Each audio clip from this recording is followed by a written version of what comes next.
నమస్తే, welcome to hit TV. ఈ రోజు మనతో పాటు ప్రముఖ ఆధ్యాత్మికవేత్త మరియు లైఫ్ కోచ్ ఆర్పి సుధా గారు ఉన్నారు. వారితో మాట్లాడి మరిన్ని విషయాలు తెలుసుకునే ప్రయత్నం చేద్దాం. నమస్తే మేడం. నమస్కారం అమ్మా. బాగున్నారా మేడం? ఫైన్ అమ్మా. మేడం, ఈ అక్టోబర్ నెలలో ఏ రాశుల వారికి ఎలా ఉండబోతుంది? అలాగే తప్పక అది చూద్దాం ఫస్ట్. బట్ అందరికి, నీకు ప్రేక్షకులకి అందరికి నవరాత్రి శుభాకాంక్షలు. కరెక్ట్ గా మనకి నవరాత్రి టైంలో మనం మొదలెట్టాము. సో అక్టోబర్ నెల యూజువల్ గా ఏంటంటే మనం ఎప్పుడు మాట్లాడుకున్నట్టు కొన్ని రాసుల వారిగా బాగుంటాయి, కొన్ని రాసుల వారికి అంత బాగుండదు. బట్ దానికన్నా ముందు ఎప్పుడు మనం గ్రహస్థితి అనేది మాట్లాడుకుంటాము. ఎందుకు గ్రహస్థితి మాట్లాడుకోవాలి అంటే ఏంటంటే, నేను వేరే ఇంటర్వ్యూస్ లో కూడా చెప్పున్నాను అనమాట. చాలా మంది కూడా కమెంట్ కూడా చేస్తున్నారు, మీరు చెప్పింది 5 నిమిషాలు గ్రహస్థితి గురించి అయిపోతుంది అని. బట్ గ్రహస్థితి తెలియకుండా మనం ఏంటంటే ప్రెడిక్షన్స్ ఇవ్వలేము. అంటే మన జాతక రీత్యా మనం ప్రెడిక్షన్స్ ఇస్తున్నాము, మంత్లీ ప్రెడిక్షన్స్. అంటే అక్టోబర్ నెల అయినా సరే, మన నవంబర్ అయినా సరే, డిసెంబర్ అయినా సరే, మళ్ళా ఉగాది వచ్చినప్పుడు కూడా మనం అలాగే చెప్పి కొంతవరకు అంటే గోచారం ప్రకారం చెప్పి మనం చెప్పడం అనేది జరుగుతుంది అనమాట. అదేంటంటే ఏదో ఒకటి బేసిస్ ఉండాలి. అంటే ఏంటంటే ఎక్కడ గ్రహాలు ఉన్నాయి మనకి అక్టోబర్ 1 కి అనుకుందాం కాసేపు, లేకపోతే అక్టోబర్ లో ఏ గ్రహాలు మారుతున్నాయి, ఏ హౌసెస్ మారుతున్నాయి, ఏ భావాల్లోకి వెళ్తున్నాయి, అవన్నీ చెప్తే ఏంటంటే మన ప్రెడిక్షన్స్ అనేది మనకి ఈజీ అవుతుంది. అంటే ప్రెడిక్షన్స్ ఒకటి చేయాలి అంటే మనకి బేసిస్ ఉండాలి. అంటే ఒకటి దేని పట్టైనా మనం చెప్పాలి. కొంతవరకు ఏంటంటే సైంటిఫిక్ గా చెప్పడం కూడా జరుగుతుంది. బట్ ఏంటంటే మనకి అందరికీ తెలిసిన విషయం, 9 గ్రహాలు ఉన్నాయి, 12 రాశులు ఉన్నాయి. సో రాశి వారిగా మనం చెప్పడం అనేది జరుగుతోంది. రాశి వారిగా చెప్పడం అంటే ఏంటంటే చంద్రుడు ఏ ఇంట్లో ఉంటే, అంటే ఈ 12 భావాలన్నా, 12 ఇళ్ళులన్నా, హౌసెస్ అన్నా ఇవే అన్నమాట. సో చంద్రుడు ఏ రాశిలో ఉంటే, అంటే ఏ ఇంట్లో ఉంటే దాన్ని రాశి అంటాం అనమాట. సో రాశి వారిగానే మనం చెప్పడం జరుగుతుంది. వ్యక్తిగత జాతకం అనేది డిఫరెంట్ ఉంటుంది అనమాట. మనం చెప్పేది కూడా జనరల్ ప్రెడిక్షన్సే. సో ఫస్ట్ గ్రహస్థితి చూద్దాం అక్టోబర్లో ఎలా ఉంటుందో. సో ఎప్పుడైనా నేను మొదలెట్టేది శనీశ్వరుడి గురించి మొదలెడతాను. శనీశ్వరుడు ప్రస్తుతం రిట్రోగ్రేషన్ మోషన్ అంటే వక్రిచున్నారు, ఆయన మీనరాశిలో ఉన్నారు.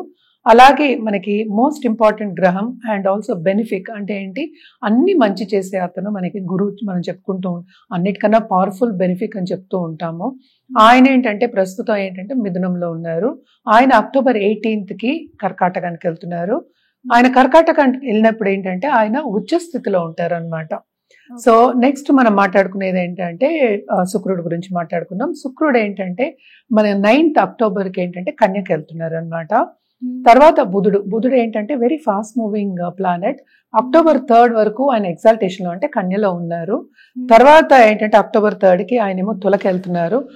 మెర్కురీ ఏంటంటే వృచ్చికానికి వెళ్తున్నారు అనమాట. తర్వాత మనం మాట్లాడుకోవాల్సింది మార్స్ ఏంటంటే ప్రస్తుతం ఏంటంటే తులలో ఉన్నారు. ఆయన 27th అక్టోబర్కి ఏంటంటే ఆయన ఓన్ హౌస్ అంటే ఏంటి వృచ్చికానికి వెళ్తున్నారు అనమాట. ఇంకా రాహు కేతులు మిగిలాయి. సో రాహు ఏమో కుంభంలో ఉన్నారు, కేతు ఏమో మనకి చూసామంటే సింహంలో ఉన్నారు. And also sun most important planet. ఆయన ఏంటంటే 17th అక్టోబర్కి ఏమో తులకి వెళ్తున్నారు. ఆయన తులకి వెళ్ళినప్పుడు ఏమవుతుందంటే ఆయన డెబిలిటేషన్ నీచ స్థితిలో ఉంటారనమాట. సో ఎవరెవరికి బాగుంటుంది అంటే జనరల్ గా చెప్పడం అనేది జరుగుతోంది. సో బేసిక్ గా ఏంటంటే వృషభానికి బాగుంది, అలాగే ఏంటంటే మిథునానికి బాగుంది, కర్కాటకానికి బాగుంది. అలాగే మనం చెప్పాలి అంటే మనకి కొంతవరకు మనం చూసాము అంటే వృచ్చికానికి కూడా బాగానే ఉంటుందన్నమాట. ఎందుకంటే గురు చూపు ఉంది second half of this month. అలాగే కుంభానికి బాగుంది, మకరానికి కూడా బాగుందన్నమాట. సో ఇవి కానీ ఏల్నట్స్ అని ఏంటంటే మనకి మేషానికి, అలాగే కుంభానికి, అలాగే ఏంటంటే మనకి మీనానికి ఉన్నాయన్నమాట. ఆయన వక్రిచి ఉన్నారు కనుక ఆయన నవంబర్ 28th కి మారుతున్నారు అనమాట. అంటే డైరెక్ట్ అవుతున్నారు, మీనంలోనే ఉంటారు. సో మళ్ళా గ్రహస్థితి నెక్స్ట్ మంత్ వచ్చేప్పటికి మారుతూ ఉంటాయి. ఏదైనా సరే ఇవి జనరల్ ప్రెడిక్షన్స్, మన వ్యక్తిగత జాతకం మీద మనం అది ప్రెడిక్షన్స్ అనేవి మారుతూ ఉంటాయి. అంటే ఒక పరిహారం చేయాలి అంటే కనుక. బట్ ఇవి కూడా ఈ రాశుల వారు కూడా పరిహారం చేయొచ్చు. ఎలాగో నవరాత్రులే కనుక. సో నవరాత్రులు దేవి ఏ దేవి పూజించాలో ఒక్కొక్క రాశి వాళ్ళు మనం మాట్లాడుకోవచ్చు. మేడం, తులారాశి వారికి అక్టోబర్ నెలలో ఎలా ఉండబోతుంది అంటారు? తులారాశి వాళ్ళకు కూడా కొంతవరకు ఏంటంటే ఈ నెలలో మిశ్రమ ఫలితాలు ఘోషిస్తున్నాయనే చెప్పాలి. ఎందుకంటే తులలోనే మనకి తెలుసు మార్సు అని చెప్పాను కదా, కుజుడు ఉన్నారు. అలాగే ఏంటంటే సన్ డెబిలిటేషన్ అంటే 11th లార్డ్ డెబిలిటేషన్. కొంతవరకు ఏంటంటే వాళ్ళకి ఉన్నదంతా ఖర్చు పెట్టేసి సేవింగ్స్ అంతా తీసేసేసుకున్నట్టు అనిపిస్తూ ఉంటుంది అనమాట. అది దేనికో ఖర్చు పెట్టడం. అటు నాకు బ్యాంక్ బ్యాలెన్స్ ఉంది అని సంతోషపడే లోపల ఖర్చులు అనేవి అధికమవుతూ ఉంటాయి. అదొకటే కాకుండా గవర్నమెంట్ రంగంలో ఉన్న వాళ్ళకి కొంతవరకు బాగానే ఉంటుంది. అండ్ ఆల్సో కెరియర్ పాత్ లో వీళ్ళకి తప్పక మనం చూసాము అంటే 10th లోకి వెళ్తున్నారు జూపిటర్, అండ్ ఆల్సో జూపిటర్ ఉన్నారు కనుక అది ఎక్స్పాండ్ అవుతుంది, కెరియర్ అనేది ఎక్స్పాండ్ అవుతుంది, కొత్త ఆపర్చునిటీస్ వస్తాయి. అలాగే ఏంటంటే పుష్ అనేది మార్చేస్తాడు అనమాట కొంతవరకు. కానీ అగ్రెసివ్ గా ఉండి అంటే ఎందుకు చెప్తున్నాను ఇదంటే తొందరపాటు నిర్ణయాలు తీసుకోవద్దు, ఆచితూచి ఒక్కసారికి 2 సార్లు ఆలోచించుకుని నిర్ణయం తీసుకోవడం అనేది మంచిది. అదొకటి కాకుండా మనం చూసాము అంటే మెర్కురీ అంటే ఏంటి 12వ ఇంటి అధిపతి కూడా మనం చూసాము అంటే ఇప్పుడు కూడానే ఉంటున్నారు. సో అటు భాగ్యం డెవలప్ అవుతుంది అంటే ఏంటంటే మంచి ఆపర్చునిటీస్ వస్తాయి, అట్ ద సేమ్ టైం ఖర్చులు అవుతాయి. అంటే కొన్ని ఏంటంటే లాసెస్ వచ్చే ఛాన్సెస్ మనకి కనిపిస్తున్నాయి. సో తప్పక వీళ్ళకి ఏంటంటే 6వ ఇంట్లో కూడా మనం చూసాము అంటే మనకి శని ఉన్నారు, అండ్ 6th లార్డ్ ఏమో ఎగ్జాల్టేషన్ లోకి వెళ్తున్నారు, అంటే 3rd and 6th lord exaltation లో ఉన్నారు. సో ఆయన 11th లో ఉన్నాడు కనుక సో కొంత మంచి ఉంటుంది, కొంత ఇది ఉంటుంది. సో సర్వీస్ చేసే వాళ్ళకి బాగుంటుంది, అందుకంటే గవర్నమెంట్ సర్వీస్ అందుకే చెప్పాను.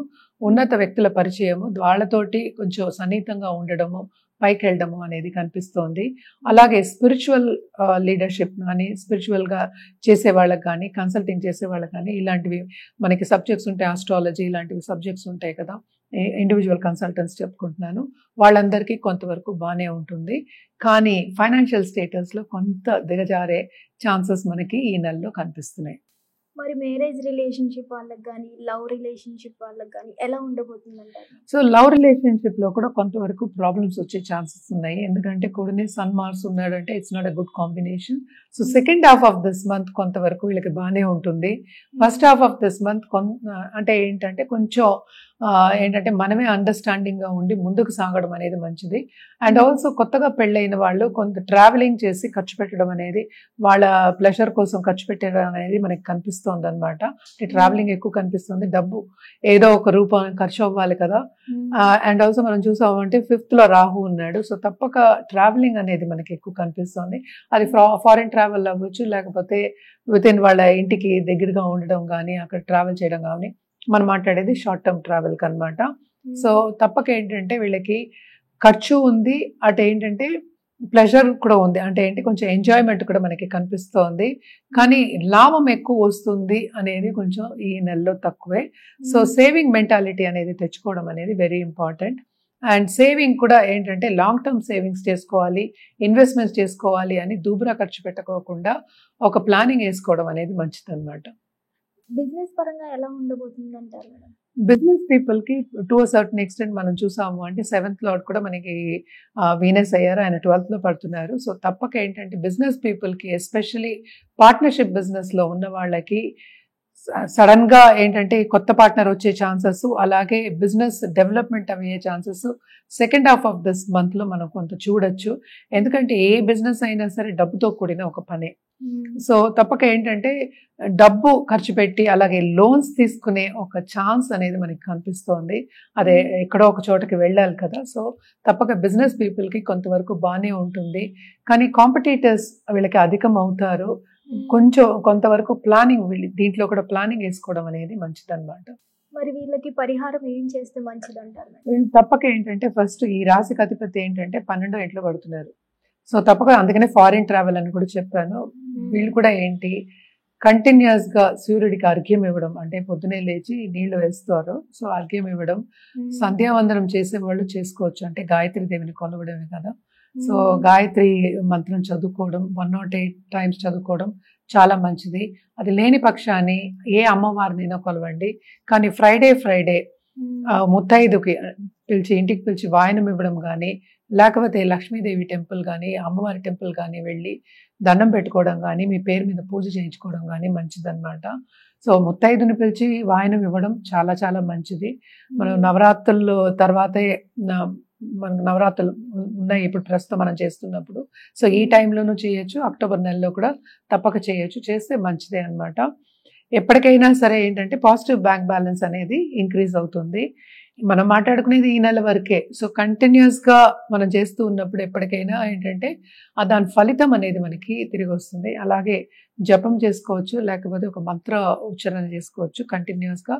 శక్తి కొలవడం అనేది చేస్తే, అమ్మవారిని కొలవడం అనేది చేస్తే ఇంకా మంచిది వీళ్ళకి.